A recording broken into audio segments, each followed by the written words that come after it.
연방정부가 팬데믹 실업수당, 종업원 급여보호, 긴급 재난지원금 등에 대한 사기 신청을 10년간 추적 조사키로 했습니다. 인플레이션 리덕션 액트의 시행령이 올 연말에 나올 것으로 예상돼 한국산 전기차들도 $7,500 세제 혜택을 받을 수 있을 것으로 기대되고 있습니다. 미국에서 10월 중순부터 보청기를 처방전 없이 10분의 1 가격으로 구입할 수 있게 됩니다. 비료 가격 상승으로 전 세계 곡물값이 치솟아 사상 초유의 식량 위기를 맞을 수 있다고 유엔이 경고하고 있습니다. 버지니아에서 올 회계연도에 복권 베팅과 당첨, 수익금이 최고 기록을 세웠습니다. 여러분 안녕하십니까? 워싱턴 뉴스 투데이입니다. 팬데믹 긴급 지원금으로 제공했던 연방 실업수당, 종업원 급여보호, 긴급 재난지원금 등을 사기로 받은 개인과 업체들에 대해 10년간이나 대대적인 추적조사가 펼쳐지고 있습니다. 수백만 명의 개인과 업주들이 $1,000억 이상 사기로 불법 지원받은 것으로 추산돼 연방정부의 21개 부처 감사관실과 FBI, IRS 등이 총동원돼 추적하고 있으며 공소시효가 5년에서 10년으로 2배나 늘어났습니다. 한면택 기자의 보도입니다. 전대미문의 코로나19 바이러스 감염 사태로 경제가 올스톱되자 워싱턴 정치권이 세 차례에 걸쳐 $5조 긴급 지원했으나 수백만 명의 개인과 업주들이 사기 신청으로 수천억 달러를 불법으로 챙기는 부작용을 초래했습니다. 트럼프 시절 1차와 2차를 합해 $3조 1천억 달러, 바이든 시절 3차 $1조 9천억 달러 등 역사상 최대 규모의 재난지원금을 최단 시일 내 풀었으나 수천억 달러를 빼간 최대 규모의 사기 행위도 발생했다고 뉴욕타임스가 보도했습니다. 연방정부는 법무부 감사관을 위원장으로 21개 부처 감사관실 합동으로 팬데믹 대응 책임위원회를 구성해 세 가지 긴급 지원금이었던 연방실업수당, 종업원 급여 보호 프로그램인 PPP, $10,000를 무상 지원한 긴급재난지원금 EIDL에 대한 대대적인 사기 수사와 조사 추적에 돌입했습니다. 뉴욕타임스와 워싱턴 포스트에 따르면 중소기업청 SBA는 사기 신청으로 의심되는 200만 건의 PPP와 EIDL 신청서의 진위 여부, 부당 청구 여부를 조사하고 있습니다. 워싱턴 포스트는 사기 청구로 세어나간 팬데믹 재난지원금의 총 규모가 $1,000억 넘고 있다고 보도한 데 이어 뉴욕타임스는 $1,630억 달러의 사기 청구와 지급이 포착됐다고 전했습니다. PPP는 종업원을 해고하지 않는 대신 급여를 지원해준 프로그램으로 종업원 수에 따라 지급됐는데 종업원 수를 부풀리거나 허위 지점으로 불법 청구해 거액을 타낸 것으로 추정되고 있습니다. 한 우체국 직원은 사업을 하지도 않으면서도 US 포털 서비스라는 유령회사 이름으로 $82,900의 론을 챙겼다가 적발됐습니다. 특히 $10,000씩 무상 지급했던 EIDL은 온라인 신청을 허용하며 묻지마 신청과 지급으로 거액이 새어나갔으며 똑같은 연락처를 중복 사용해서도 지급한 사례만 해도 $580억 달러에 달하고 있습니다. 심지어 EIDL 알선 업체들까지 활개치며 눈먼 돈이 돼버렸다고 뉴욕타임스는 지적했습니다. 연방실업수당에서는 일하지도 않았던 사람들은 기본이고 수감자, 가공인물, 사망자들에게도 지급된 부당 청구가 상당수 포착돼 추적되고 있습니다. 한 실업수당 청구자는 29개 주에서 동시에 실업수당을 받은 것으로 나타났습니다. 연방법무부 감사관실은 현재까지 $10억 달러의 사기 청구를 포착해 금융사기로 기소했으며 $60억 달러 규모에 대한 집중 수사를 진행하고 있다고 밝혔습니다. 연방노동부 감사관실에서는 현재 실업수당 사기 청구로 의심되는 39,000건을 집중 조사하고 있습니다. 조 바이든 대통령은 이달 초 연방 금융사기에 대한 공소시효를 당초 5년에서 10년으로 2배 늘린 법률을 서명 발의시켜 앞으로 10년간 팬데믹 긴급지원금 사기 행각을 추적해 단죄할 것임을 예고하고 있습니다. WKTV 뉴스 한면택입니다. 조 바이든 대통령이 오늘 인플레이션 리덕션 액트에 서명했으나 시행령이 나올 때까지 미국 내에서 올해 안에 계약하는 한국산 전기차들은 $7,500씩의 세제 혜택을 받을 수 있을 것으로 예상되고 있습니다. 바이든 행정부가 시행령에서 올 연말까지 예외를 인정해주거나 아니면 계약 날짜를 대통령 서명 전으로 기입해 한국산 전기 자동차들도 중단 없이 세제 혜택을 받을 길이 계속 열릴 것으로 기대되고 있습니다. 김지수 기자가 보도합니다. 조 바이든 대통령이 7,700억 달러의 세수를 늘려 4,900억 달러를 헬스케어와 에너지 전환, 기후변화 대처에 투입하고 3,000억 달러를 적자 감축에 쓰려는 인플레이션 리덕션 액트를 16일 서명 발효시켰습니다. 각 방안의 발효 날짜가 달라 혼돈을 일으키고 있으나 특히 전기차에 대한 텍스 크레딧 방안은 기존 안과 새 방안에 큰 차이가 나기 때문에 업계마저 혼선을 겪고 있습니다. 전기차를 새 차로 구입할 경우 기존에도 7,500달러씩 세제 혜택을 받아왔고 새 법에서도 7,500달러에는 변함이 없으며 기존의 제조사당 20만 대 제한이 없어지는 대신 갖가지 요구 조건이 부과됩니다. 하지만 새 법에 따른 새로운 조건들은 바이든 행정부의 시행령이 나오는 올 연말에나 적용될 것으로 비즈니스 전문 매거진인 클링어가 15일 보도했습니다.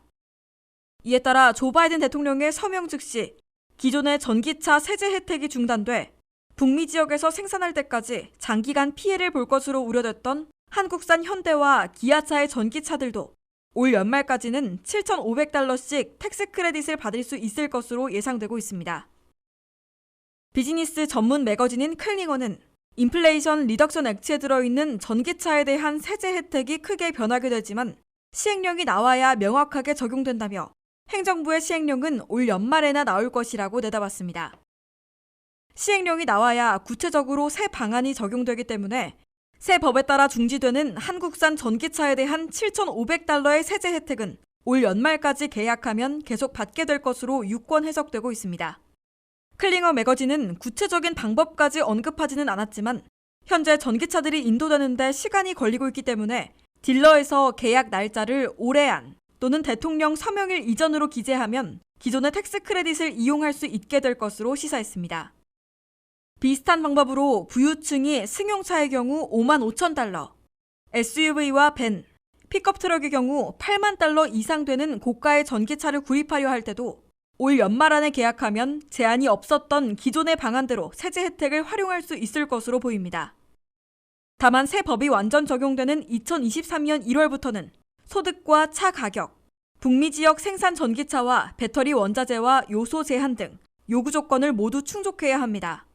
또한 시행 첫 해에는 딜러에서 전기차를 살 때 7,500달러를 깎고 살 수 있는 게 아니라 4월 15일 세금 보고 시에 텍스 크레딧을 적용해야 합니다. 대신 2024년 1월부터는 자동차 딜러에서 텍스 리베이트로 권장 소매 가격에서 7,500달러를 즉석에서 빼고 전기차를 살 수 있게 됩니다. 중고차로 전기차를 살 때는 재판매용은 안 되며 최소 2년 이상 실제 사용한 경우에만 4,000달러까지 세제 혜택을 받게 됩니다. WKTV 뉴스 김지수입니다. 미국에서는 10월 중순부터 보청기를 처방전 없이 10분의 1 가격으로 약국이나 온라인에서 구입할 수 있게 됩니다. 청력이 약해진 노년층을 비롯한 미국인 3천만 명 이상이 현재보다 10분의 1로 싸지면서 세련된 모양의 보청기를 진료와 처방전 없이 구입할 수 있게 됩니다. 미국에서 보청기 일반화 시대가 열리고 있습니다. 미국에서는 이제 보청기도 돋보기나 감기약처럼 의사의 진료와 처방전 없이도 아무 때나 어디서나 살 수 있는 시기를 맞고 있습니다. 청력을 잃었거나 약해진 미국인 3천만 명은 현재 2,500달러 내지 8,000달러나 지불하고 있는 보청기를 10월 중순부터는 의사의 진료와 처방전 없이 약국이나 온라인에서 250달러 내지 800달러에 구입할 수 있게 됩니다. FDA는 16일 이를 위한 최종 규정안을 공시하고 60일 후인 10월 중순 시행한다고 발표했습니다. FDA의 새 규정이 발효 시행되는 10월 중순부터는 보청기가 오버 더 카운트로 분류돼 의사의 진료와 처방전 없이도 약국이나 온라인으로 구입하게 됩니다. 미국에서는 현재 3천만 명 이상 4천만 명 가까이 청력을 잃었거나 약해져 보청기를 사용해야 하는 것으로 집계되고 있습니다. 하지만 보험 커버가 안 되고 처방전도 필요하고 너무 비싼 가격이어서 30% 이하만 쓰고 있는 것으로 미 국립보건원은 지적해왔습니다. FDA가 마침내 행정 절차를 마무리하고 10월 중순 시행을 예고함에 따라 잘 듣지 못하고 있는 미국인 3천만 명 내지 4천만 명은 현재보다 10분의 1로 크게 낮아지는 가격에 보청기를 구입할 수 있게 됩니다. 현재 보청기 가격은 보통 2,500달러에서 고성능은 8,000달러까지 치솟아 있는데 오버 더 카운트로 시판되는 새 보청기는 10분의 1인 250달러에서 800달러 사이가 될 것으로 미 관리들은 내다보고 있습니다. 현재 노년층 건강보험인 메디케어, 저소득층 메디케이드, 오바마케어와 민간보험 등 대부분의 보험들이 보청기는 커버해주지 않고 있습니다. 이와 함께 누가 봐도 보청기로 알아볼 수 있는 현재의 구식 디자인보다는 스마트폰의 무선 이어폰들과 거의 같은 세련된 스타일로 바꾸어 장애인 취급을 받지 않게 만들 것으로 예상되고 있습니다. 물가 상승폭이 한풀 꺾였다고 하지만 식품 가격만큼은 여전히 고공행진을 이어가고 있습니다. 그중에서도 전 세계 곡물값을 끌어올리는 주범은 바로 치솟는 비료 가격인데요. 유엔은 비료 가격 상승으로 사상 초유의 식량 위기를 경고하고 있습니다. 비료 가격은 얼마나 올랐고 그 이유는 뭔지 박남주 기자가 짚어봤습니다. 국제연합기구 유엔이 최악의 경우 2027년까지 식품 가격이 추가로 8.5% 더 오를 수 있다는 경고를 내놨습니다. 물가 상승폭이 한풀 꺾인 가운데서도 식품 가격은 여전히 내려가지 않는 이유, 바로 치솟는 비료값 때문입니다. 미 농업국에 따르면 2020년 9월 이후 일부 비료의 경우 가격이 300%나 급등했습니다. 대규모 농가들은 지난해 비료가 톤당 평균 270달러에서 1,400달러까지도 치솟았다 호소합니다. 농가들은 위협적인 비료값을 농산물에 전가할 수밖에 없습니다. 비료는 농사를 짓는데 필수적입니다. 비료가 없으면 전 세계의 수요를 충족시킬 만한 수확량을 얻지 못합니다. 국제비료협회는 비료 없이는 전 세계 인구의 절반밖에 먹이지 못하는 것으로 밝히고 있습니다. 미 농구부가 내놓은 자료에 따르면 2022년 봄 미국의 농가들은 많은 경우 올해 대두 농사를 선호하는 것으로 나타났습니다. 이유는 콩을 농작하는 데 옥수수만큼 많은 비료가 필요하지 않기 때문입니다. 비료 가격의 급등은 2022년 러시아가 우크라이나를 침공하면서 본격 시작됐습니다. 모건 스탠리에 따르면 러시아와 우크라이나는 세계 비료 수출의 28%를 책임지고 있습니다. 여기에 중국까지 비료 수출을 제한하고 있어 국제적인 수급난이 더욱 악화되고 있습니다.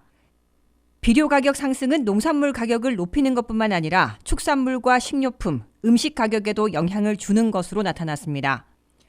월스트리트 저널은 비료 수급 문제가 전 세계 농작물 수확량에 타격을 줘 결과적으로 식량 위기를 더욱 가중시킬 것으로 우려했습니다. 유엔까지 비료 가격 상승과 기상이변에 따른 식량 위기를 경고한 만큼 미국도 대응에 나섰습니다. 바이든 행정부는 농민들이 비료 가격 인상에 부담을 느끼지 않도록 비료 생산을 위한 지원금을 당초 2억 5천만 달러에서 5억 달러로 늘려 미국 내 곡물 생산을 늘리기 위해 노력하고 있습니다. 전문가들은 바이든 행정부의 이런 노력이 얼마나 결실을 거둘지 지켜봐야 한다는 입장입니다. WKTV 뉴스 박남주입니다. 버지니아에서 올 회계연도의 복권 베팅과 당첨, 수익금이 최고 기록을 세웠습니다. 최고 당첨금은 발렌타인데이에 남편으로부터 선물로 받은 글귀식 복권으로 1,000만 달러에 당첨된 헤이마켓 거주 여성에게 돌아갔으며 1,710만 달러는 아직 주인이 나타나지 않고 있습니다. 버지니아가 2022 회계연도의 복권 기록을 갈아치우고 있습니다.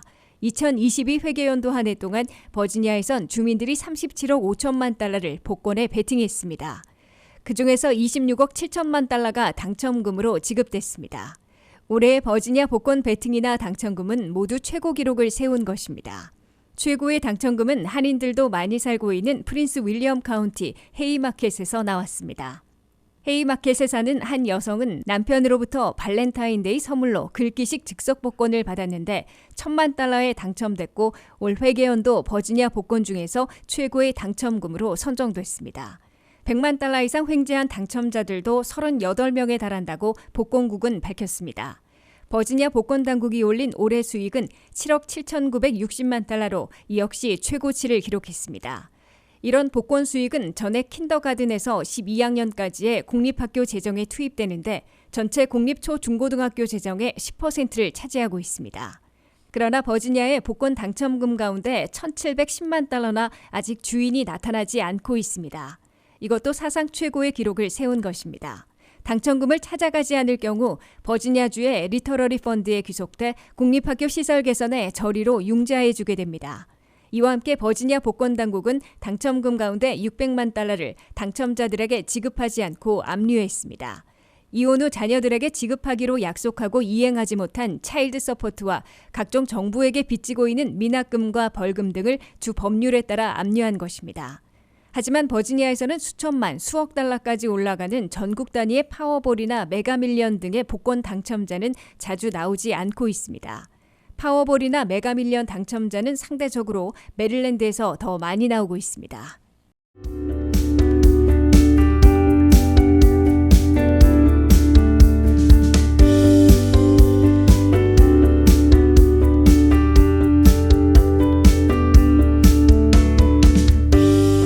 이상으로 워싱턴 뉴스투데이를 마치겠습니다. 시청해주신 여러분 고맙습니다.